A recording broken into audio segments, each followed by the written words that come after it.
लोगोफोर दिनैनि सिगाङाव नोंसोर गोबां ट्रेनाव गाखोफेरबाय जानांगौ नाथाय दिनैनि सिगां नोंथाङा बेफोरबादि ट्रेनखौ नुफेराखै जानांगौ जाय नोंथांखौ फेलखिबान जाहोगोन ओंखायनो भिडिअखौ नोंथांमोना जोबजासिम नायब्लानो जाबाय अंडर वाटार रेलवे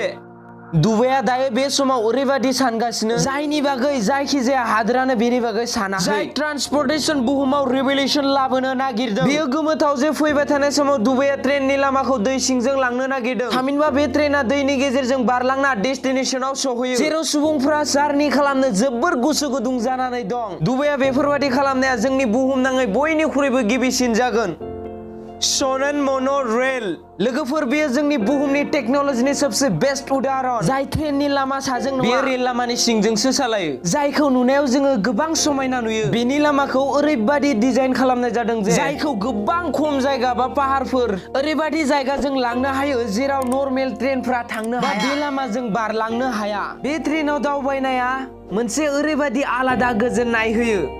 जे.आर. मैग्लिव बे ट्रेननि मुङा वर्ल्डनि लिस्ट रेकर्डनि मुङाव दं मानोना जोंनि बुहुमनि बयनिख्रुइबो गोख्रैसिन खारनो हानाय बेयो गंसे ट्रेन जाय ट्रेना गोबां खम समावनो गोजान लामा हान्थिनो हायो जेरै 1 घन्टायावनो 600 किल'मिटार गोजान लामा हान्थिनो हायो बेखायनो बेनि मुङा दिनै गिनिस बुक अफ वर्ल्ड रेकर्डआव दं ट्रेननि गासै डिबियावनो मोनसे डिसप्ले होनाय दं जेराव ट्रेना बबेजों खारदों आरो बबेसिम सहैखो बेखौ मोनथिनो मोनो बे ट्रेननि एन्ट्रेलखौ गंसे एर'प्लेननिबो खम साजायनाय जायाखै दा खान बेयो अस्ट्रेलिया हादोरनि गंसे सबसे गोलाव ट्रेन जायखौ 2004 मायथाइयाव बानायनानै दिहुनदोंमोन जाय बे ट्रेनखौ माहाजोनफोरनि थाखायल' बानायनाय जादोंमोन बेयो खायसे हटेल रुमनिबो खम नङा बे ट्रेननि गोलावथिया 1089 मिटार जायखिजाया समाव जुदि बेयो लामा क्रस जानानै बारलाङोब्ला बेखौ आधा घन्टानिबो बांसिन सम नेनो गोनां जायो बे ट्रेना 4 घन्टायाव 2090 किल'मिटार बारलांनो हायो भार्चुवेल ट्रेन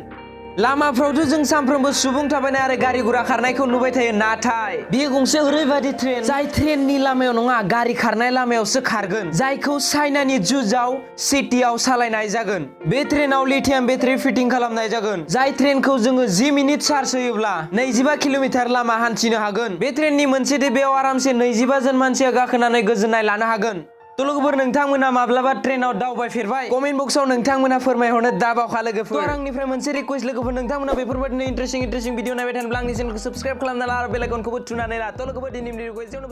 बाय